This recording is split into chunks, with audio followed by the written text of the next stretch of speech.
Hello दोस्तों, स्वागत है आप सभी का आपके अपने चैनल फिजिक्स पढ़ना में। तो दोस्तों, आप सभी लोग कैसे हैं? मैं आशा करता हूं कि आप सभी लोग मस्त होंगे। तो आज की इस क्लास में हम लोग पढ़ने वाले हैं इप्सिलॉन नॉट के बारे में, क्योंकि हम लोग अपने पिछले लेक्चर में कूलम्ब बल का जो व्यंजक प्राप्त किया है वहाँ पर 1/4 पाई इप्सिलॉन नॉट जो आ रहा था, तो उसमें इप्सिलॉन नॉट पर हम लोग ज़्यादा चर्चा नहीं किए, क्योंकि हमारा जो पिछला लेक्चर रहा 6 वाला, ये तो हमारा लेक्चर 7 है। तो 6 लेक्चर में हम लोग वहाँ पर 1/4 पाई जो इप्सिलॉन नॉट आया, तो वहाँ हमने क्या किया, उसको उतना ही रहने दिया और बोला भी कि आगे हमारा जो क्लास आएगा उसमें हम लोग इप्सिलॉन नॉट पर बात करेंगे। तो आज की क्लास हमारा उसी इप्सिलॉन नॉट पर ही है और इसका नाम अलग रूप में यहाँ दिखाया गया है, निर्वात की विद्युतशीलता। यहाँ से क्वेश्चन एग्जाम में 2 नंबर के पूछे गए हैं और ऑब्जेक्टिव भी कई बार यहाँ से पूछता है। जैसे कभी कभी उसका मान पूछ देता है, मात्रक पूछ देता है। यहाँ पर देखिए लिखा भी है मात्रक, इसका मान बताइए, और उपयोग ये तो थोड़ा नॉलेज के लिए है। और निर्वात की विद्युतशीलता को हम लोग एक परिभाषा भी देंगे कि भाई है क्या। तो ये तमाम जानकारी इस क्लास में होने वाली है। तो जो भी महान जी लोग पीछे का लेक्चर नहीं देखे हैं, जिसमें हम लेक्चर 6 की बात कर रहे हैं, तो उसका लिंक इसी वीडियो के डिस्क्रिप्शन में मिल जाएगा, वहाँ देख लीजिए। वहाँ पर हम लोग कूलम्ब का नियम जाने हैं, कूलम्ब बल का व्यंजक लाए हैं, और उसी व्यंजक का ही अगला पाठ हमारा कहलाएगा। उसी क्लास का ये हमारा अगला पाठ हुआ लेक्चर 7। नहीं तो हम लोग यहाँ एक नई टॉपिक की शुरुआत करते हैं, तो पीछे वाले ही टॉपिक का ये पार्ट है, तो इसीलिए हम लोग इसको एक नया लेक्चर दे दिए ताकि इसमें भी हम लोग चर्चा कर ले इस बात पर, क्योंकि यहाँ से क्वेश्चन एग्जाम में बने हैं ना। तो चलिए शुरू करते हैं, और हमें उम्मीद है कि आप लोग पीछे क्लास लेक्चर कर लेंगे ताकि फ़ायदा रहेगा भाई, क्योंकि जैसे ही हम लोग आगे बढ़ते हैं तो पीछे का बड़ा सहयोग मिलता है जीवन में, है कि नहीं। तो आइए सबसे पहले हम थोड़ा इसे परिभाषित करें। ये तनी अपने आप में बड़ा कठिन जैसा इसका परिभाषा बनेगा, क्योंकि बड़ा अजीब तरह का है चीज़ है ना। क्या कह रहा है यहाँ पर देखिए, लिखा भी है निर्वात की विद्युतशीलता, या कहें तो परमिटिविटी ऑफ वैक्यूम, वैक्यूम या वैक्यूम जो भी आप बोलिए इसको। निर्वात, निर्वात इसके नाम में लगा है, और निर्वात का मतलब क्या होता है, ऐसे लग रहा है इसके नाम में छुपा है निर और वात। निर मतलब ऐसे लग रहा है पानी कोई हो, और वात माने कोई वातावरण, यानी एक ऐसा जगह, शॉर्टकट में समझने के लिए, एक ऐसा जगह जहाँ पर हवा पानी की व्यवस्था न हो, मतलब कोई खाली जगह हो।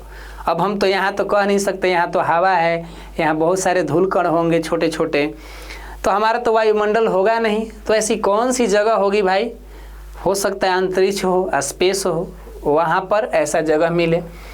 तो उस तरह के नाम के साथ ये निर्वात मैच कर रहा है।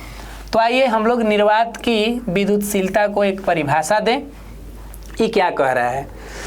तो आंसर बोल रहा है कि भाई निर्वात की जो विद्युतशीलता है, यह चाहे वह भौतिक स्थिरांक है, ये अपने आप में एक क्या है भाई, ये कहे तो कांस्टेंट हो गया ना, फिजिकल कांस्टेंट। नाम से ही हमें थोड़ा अजीब लग रहा है ना कि सर ये कैसा परिभाषा इसका बन रहा है। तो निर्वात की विद्युतशीलता वह भौतिक स्थिरांक है जो निर्वात में, कभी कभी हवा का भी यहाँ कहानी बन सकती है, माध्यम बदल सकते हैं यहाँ पर, लेकिन निर्वात में अच्छा से हम लोग इसको परिभाषित करेंगे। जरूरी नहीं है कि यहाँ निर्वाते लिखा जाएगा, कभी हवा कभी जल, अलग अलग भी परिभाषा यहाँ पे बन जाएगा, बट मेन इसके नाम से निर्वात ही शोभा दे रहा है। फिर से पढ़ते हैं, निर्वात की विद्युतशीलता वह भौतिक स्थिरांक है जो निर्वात में 2 आवेशों के बीच लगने वाले विद्युत बल को निर्धारित करता है। भाई ये जो हमारा भौतिक स्थिरांक है, जिसको हम इप्सिलॉन नॉट कह रहे हैं, यानी एप्सिलॉन नॉट कह रहे हैं, ये कोई इंसान नहीं है, ये कोई रोड पर चलता हुआ आदमी नहीं है कि भेंट आ जाएगा रास्ता में, नहीं, ये एक फिजिकल कांस्टेंट है, एक भौतिक स्थिरांक है। स्थिरांक का काम क्या है कि 2 आवेश होंगे, जैसे इन आवेश को मान लीजिए कि अंतरिक्ष में है 2 गो, यूँ समझिए कि इसको हम समझाने का ऐसे प्रयास करते। देखिए ये मेरे हाथ में मार्कर है, ये मोबाइल है, ये दोनों लोग को हम ले जाके अंतरिक्ष में रखें, दोनों को आवेश कह दे, तो इन आवेशों के बीच कितना बल लगेगा, उन बल में ये भाई साहब क्या करेंगे, अपना कुछ भूमिका निभाएंगे, अपना कुछ सहयोग देंगे उसमें। कौन? इप्सिलॉन नॉट या निर्वात की विद्युतशीलता। निर्वात की विद्युतशीलता क्या करता है, तो दो आवेशों के बीच लगने वाला जो बल है उन बलों में कुछ अपना योगदान देता है।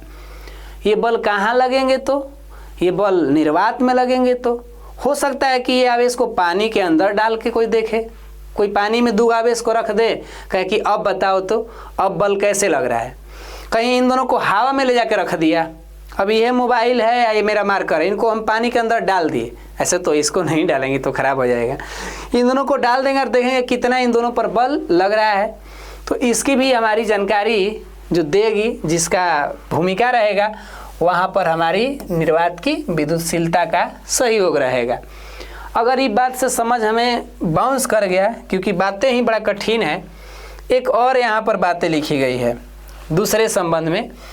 निर्वात की विद्युतशीलता जो है एक भौतिक स्थिरांक है, ये बतिया ऊपर कॉमन है, ये तो कॉमन है ही। दूसरी बात कि बताता है कि खाली स्थान में इलेक्ट्रिक फील्ड कितनी आसानी से बनती है।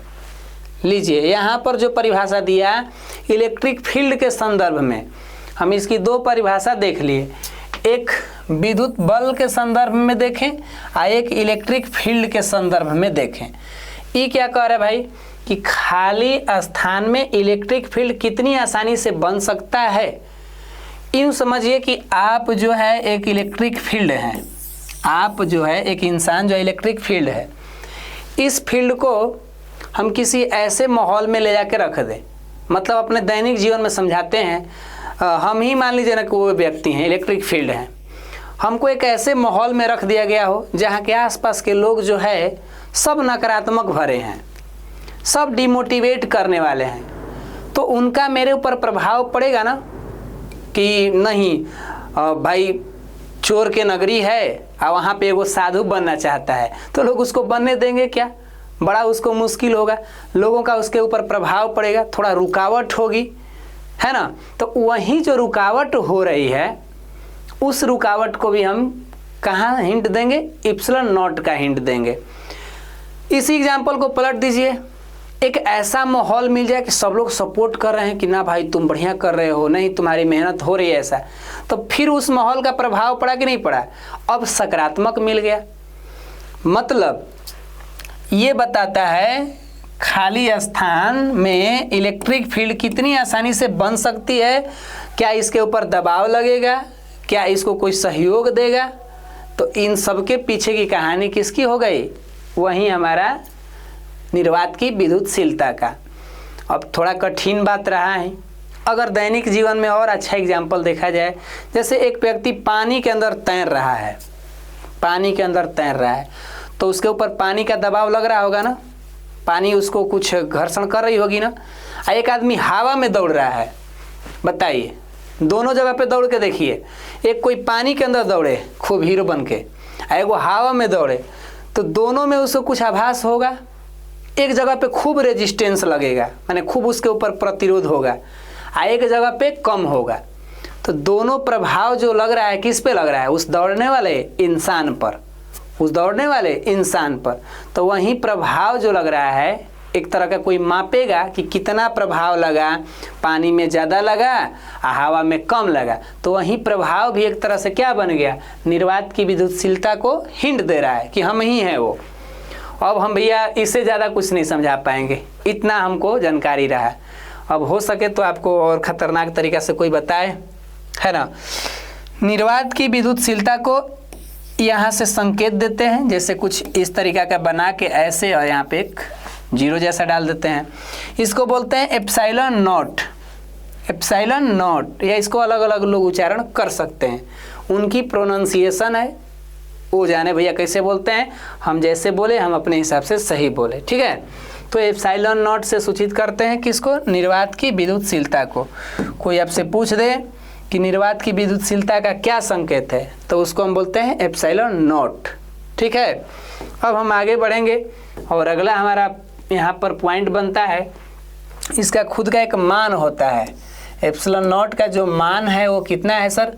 8.85 गुणे 10 के पावर -12 कूलम्ब स्क्वायर प्रति न्यूटन मीटर स्क्वायर या फैराडे मीटर इनवर्स। बहुत बड़ी बात बोल दिए है ना। एक बार और बोलते हैं। इप्सिलॉन नॉट का जो मान होता है वो कितना होता है 8.85 गुणे 10 के पावर -12 कूलम्ब स्क्वायर प्रति न्यूटन मीटर स्क्वायर। इतना नहीं बोलेंगे तो फैराडे मीटर इनवर्स भी कह सकते हैं। सर जी ये का है, कबे से बोल रहे हैं, है तो समझ में आएगी सर। ये तो मान होता है 8.85 गुणे 10 के पावर -12। किसका मान है? इप्सिलॉन नॉट का। फिर से बोलिए इप्सिलॉन नॉट का मान कितना? 8.85 गुणे 10 के पावर -12। और हाई कुल जो बोल रहे हैं ये तो मात्रक ना है। एक बार इस मात्रक को बोल दीजिए। इप्सिलॉन नॉट का मात्रक कितना होता है? तो इस तरह से देख लीजिए, उसी बतिया को दिखाएं। ऑब्जेक्टिव में यहाँ से बन सकता है कि इप्सिलॉन नॉट का मात्रक क्या है। 4 गो ऑप्शन बना देगा, कैसे कैसे घुमा के दे देगा हमको भी नहीं पता है, लेकिन हम लोग चुनेंगे। अगर इसको देखेंगे ई वाला बात है तो ठीक है, नहीं तो ऐसा बात है तो हम करेंगे। अब किसी के मन में आएगा कि सर इप्सिलॉन नॉट का मात्रक कितना आया कहाँ से? सर जी ये मात्रक को कोई लाया कैसे? तो इसको लाने के लिए हमको सूत्र चाहिए ना। कितना होता है? F बराबर 1/4 पाई epsilon not Q1 into Q2 बटा में R स्क्वायर। तो यहीं पर इप्सिलॉन नॉट है। इसी इप्सिलॉन नॉट को कोई अकेले करेगा तबे ना मात्रक बनेगा। तो इसको अकेले करने का मतलब ये भाई साहब चल जाएंगे यहाँ FR स्क्वायर, आई भाई साहब आ जाएंगे यहाँ कितना Q1 इंटू Q2। इधर कितना बच गया? 1/4 पाई का तो कोई मतलब है नहीं। ये सब तो अंक हैं, एक तरह के परिमेय अपरिमेय इक्वल की बात हो रही है। मतलब यूँ कहिए तो 4 का और पाई का कोई मतलब मात्रक होता ही नहीं है ना। नहीं होता है तो हम कुछ पल के लिए क्या करते हैं, ठीक लग रहा है सिस्टम, इसको सही तरीक़ा से लिखना तो फिर एक बार गड़बड़ा जाएगा। चलिए ना लिख देते हैं, ऐसे करिए, ठीक है। इसको पलट दिया जाए, हई बात को पलट दें, नहीं तो रुके ना, बढ़िया से लिखे जी, दिमाग खराब हो गया। पलटना आई हो लिखते हैं फिर से। F बराबर 1/4 पाई epsilon not Q1 into Q2 बटा में R स्क्वायर। इसका गुणा इससे कर दीजिए, इसका गुणा इससे कर दीजिए, तो कुल मिलाकर ही हो गया Q1 वाला। ऐसे बात कर दी, रुकिए एक बार और ही, बड़ा ना मेहनत है समझाने के लिए। इसकी गुणा करिए 4 pi epsilon not into R square. अब लेके आ जाइए है ने, लेके आइए इधर, कितना होगा बोलिए? ये हो जाएगा F गुणे 4 pi epsilon not into R square बराबर कितना बच गया इधर? बच गया इधर, दिख रहा है क्या? उधर दिख पा रहा है आप लोग को? Q1 इंटू Q2 इधर है, ठीक है। इप्सिलॉन नॉट को अकेले करिए, तो इप्सिलॉन नॉट को जैसे ही अकेले करेंगे तो टोटल ही चल जाएगा भागा में, मतलब Q1 इंटू Q2 बटा में क्या क्या आ जाएगा? F गुणे 4 पाई को हटा दीजिए ना, चाहे लिखिए 4 पाई गुणे R स्क्वायर, है ना। अब मात्रक रखिए, तो Q1 का मतलब कूलम, एगो कूलम, इसका मतलब एगो कूलम, बल का न्यूटन, 4 पाई का नहीं होता है, R मतलब मीटर, R स्क्वायर है तो स्क्वायर कर दीजिए। मतलब कुल मिलाकर कितना आ गया? कूलम्ब स्क्वायर प्रति चाहे से बटा में न्यूटन मीटर स्क्वायर, इसी को लिखा है या करके, कूलम्ब स्क्वायर प्रति न्यूटन मीटर स्क्वायर। एकदम देखिए छोट बच्चा की तरह, बबुआ बचवा की तरह इस बात को यहाँ हम लिखे हैं। हो सकता है कुछ लोग कहें कि सर कुल क्या है आप ऐसे कर रहे हैं, छोट छोट बच्चा जैसा। समय है, एक दिन धीरे धीरे हम लोग को खुद ही समझ में आने लगेगा कि अगर ये कंसेप्ट हम पता नहीं किए होते तो कैसा होता है कि नहीं।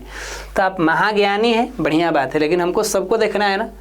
ये 5 उंगलियां एक जैसी तो है नहीं, लेकिन यही अंगुलियां मिलेंगी तो मुट्ठी बनेगा ना।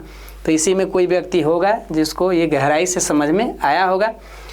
तो मात्रक ला दिया, विमीय सूत्र भी ला सकते हैं। क्या ला सकते हैं इसका? बोलिए। इधर तो उपयोग है। आइए विमीय सूत्र भी लिख लेते हैं। इसका विमीय सूत्र क्या होता है, एप्सिलॉन नॉट का विमीय सूत्र, क्योंकि एग्जाम में यहाँ से भी पूछता है विमीय सूत्र। तो विमीय सूत्र कहाँ से आएगा, इसका मात्रक उठा लीजिए। ध्यान रखिए हाई वाला जो मात्रक था इसी का एक अन्य मात्रक है, वैज्ञानिक के नाम से जुड़ा था, फैराडे, माइकल फैराडे। तो फेमस जो है ये भी है, कभी कभी हो सकता है एग्जाम में इसको दे दे। तो हाई है ना, हम लोग साबित कर पाए हैं अभी कुछ देर हम लोग पहले क्या किए, इसी को ना लाएं।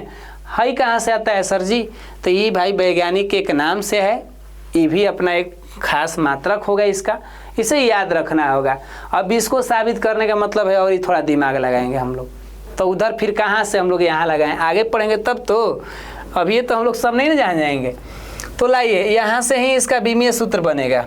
कितना है, कूलम्ब स्क्वायर, चूँकि कूलम्ब स्क्वायर प्रति न्यूटन मीटर स्क्वायर, यानी इस बात को हम ऐसे लिख सकते हैं, कूलम्ब बटा में न्यूटन मीटर स्क्वायर।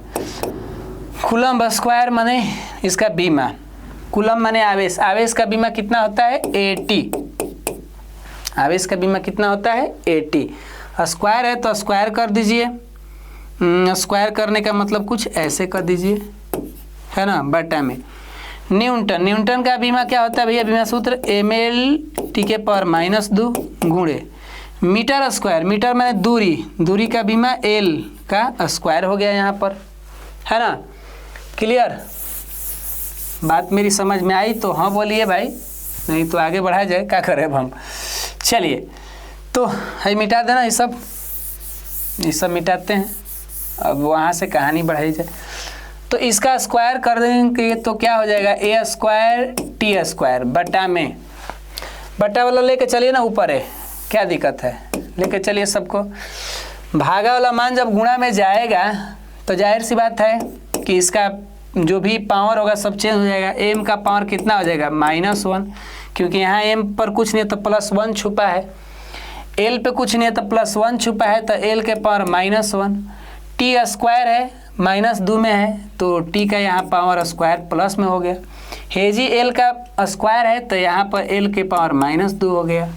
ठीक है, अब देखिए विमीय सूत्र हमेशा किस रूप में दर्शाते हैं, mlt के रूप में दर्शाया जाता है ना।